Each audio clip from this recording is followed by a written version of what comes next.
जैन समाजाच्या आर्थिक, सामाजिक व शैक्षणिक विकासासाठी महाराष्ट्र शासनाने स्थापन केलेल्या जैन अल्पसंख्याक आर्थिक विकास महामंडळास 15 कोटी रुपयांचा प्राथमिक निधी मंजूर झाला आहे। या निधी मंजुरीसाठी भारतीय जनता पार्टी जैन प्रकोष्ठेचे उपाध्यक्ष व जैन अल्पसंख्याक आर्थिक विकास महामंडळाचे सदस्य श्री रावसाहेब पाटील यांनी मुख्यमंत्री श्री देवेंद्र फडणवीस यांच्याकडे सातत्याने मागणी व पाठपुरावा केला होता।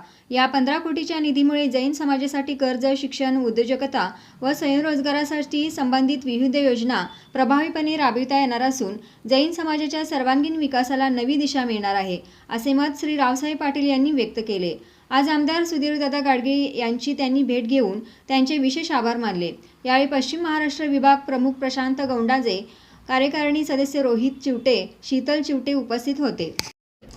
जैन आर्थिक विकास महामंडळ ही गेल्या वर्षी स्थापन झालेलं पहिलं महामंडळ समाजासाठी जे केलं होतं त्यात खास करून फडणवीस साहेब असतील, शिंदे साहेब असतील, अजितदादा असतील यांनी या महामंडळाला मंजुरी दिली। गेले वर्षभरात ह्या मंडळाला निधी नव्हता, म्हणून मध्यंतरी आदरणीय फडणवीस साहेब मुख्यमंत्री यांना मी 100 कोटीचा निधी मिळावा म्हणून विनंती केली होती आणि त्यामध्ये ह्या महामंडळाला ह्या नागपूरच्या अधिवेशनमध्ये 15 कोटीचा निधी त्यांनी मंजूर केलेला आहे।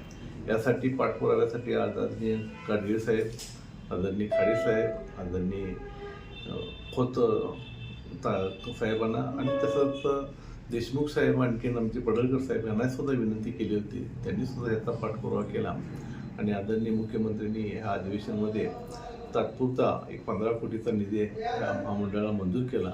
त्याबद्दल मी महामंडळातर्फे, जैन प्रकोष्ठतर्फे आणि समस्त जैन समाजातर्फे त्यांचं मनापासून हार्दिक अभिनंदन करतो।